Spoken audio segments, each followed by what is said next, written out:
بل چاته د دې څه پته لګېږي چې دا غم په چا باندې دی، خو چې د سړي په خپل کور او په خپل ځای باندې راشي نو هغه ته بیا درد محسوسېږي.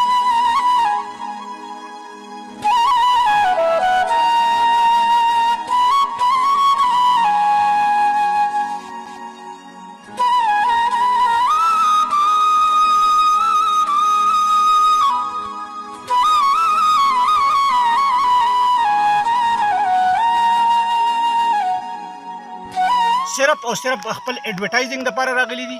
هغوی زمونږ هېڅ قسم امداد ونه کړه، صرف چکر راغله او بیا یې لاړه.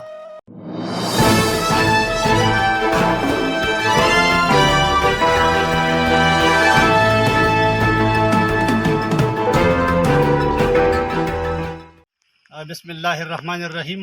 دې ټیمه د پلی ډیم کې موجود یو. پرون زمونږ 6:30 بجې زما د تره زوی سیلاب راوړی دی او مونږ راغلي یو د هغې په سرچ کې د پلی ډیم ته راغلي یو. مونږ ډېر زیات په دې خبره په ټینشن کې یو چې یاره مونږ ته خپل ډیډ باډي اوسه پورې میلاو نه شوه او د هغې په سرچ کې شروع یو. خو مونږ د دې سوشل میډیا د دې MJ TV په وساطت سره دې خلکو ته دا وایو چې یاره مونږ پرون چې دلته راغلي یو، مونږ د ملکن کم چې 1122 هغې ته مونږ کال کړی و. هغوی اول کال اوچتاونه بیا چې اوچت کوي یاره دا مردان دی، نو ما ورته واپسۍ کې وویل چې یاره مونږ د ملکن په ایریا کې یو، دا څنګه مردان میلاو شو. بیا بار ټرای نه باوجود مونږ هغې ته چې بیا اخري کله کال وکړو نو هغې اوچت کړه. بیا زموږ سره خبرې وشولې، هغوی دلته کې راله او تقریبا نیمه ګنټه یې دلته کې تېره کړله په دې پلی ډیم کې مونږ سره. صرف او صرف خپل ایډورټایزینګ دپاره راغلي دي. هغوی زمونږ هېڅ قسم امداد ونه کړه، صرف چکر راغله او بیا یې لاړه.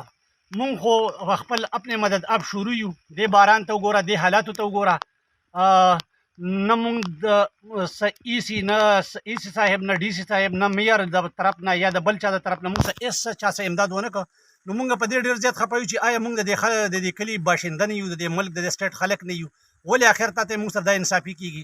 او بل زما چې دا کم تره زوی دی د ده چا ورکړي چې دا مثال ذهني توازن یا څه ګډوډ دی، هغه هو لکه ښه برابر و، خو به هر حال که یو سړی تا ته ذهني توازن هم ګډوډ وي نو ولې انسانیت نه دی؟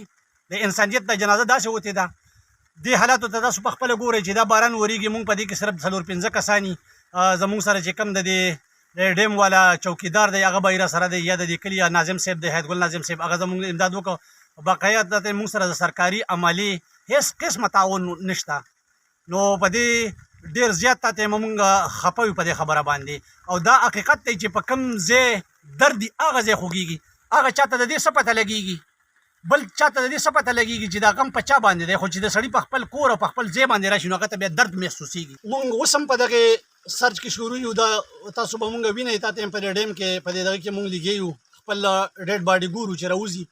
او زمونږ سره صرف او صرف د خپل کلي کم چې یوت دی، هلکان دي، مشران دي، هغوی زمونږ سره پرون راغلي وو، زمونږ سره په دې خوړونو په دې هر څه کې ګرځېدلي دي، زمونږ سره یې بارپور دغه کړی دی. خو مونږ ته هېڅ نه لاش میلاو شو او نه دغه میلاو شو. پرون مونږ 1122 ریسکیو والا ملکن ته اطلاع کړې وه. هغوی صرف او صرف د 1 ګنټې دپاره راغلي دي، د خپل ایډورټایزینګ دپاره راغلي دي. دلته کې په کښتۍ کې یو چکر والی دی او بیا تللی دي، نشته دی. بیا د هغې نه علاوه مونږ مومن 1122 ته اطلاع کړې ده، هغوی هم مونږ له څه ریسپانس نه دی راکړی. بیا د هغې نه وروسته 410-1122 تحصیل تنګي سره مونږ رابطه کړې ده، هغوی مونږ له دغه څه ریسپانس رانه کړه. نو مونږ حیران یو چې ولې مونږ په بل ملک کې اوسېږو، په افغانستان کې اوسېږو، مونږ د دې ملک خلک نه یو. او بل دا 1122 چې جوړه شوې ده دا زمونږ د امداد دپاره ده. د ریسکیو مطلب څه دی؟ چې هغه د خلکو سره امداد وکړي په سیلابونو کې، په آفتونو کې. نه خو ما د اوسه پورې د هغوی څه امداد رالی هېڅ هم رانله. مونږ اپنے مدد اب شروع یو. مونږ سره صرف او صرف دغه یو موبایل پاتې دی.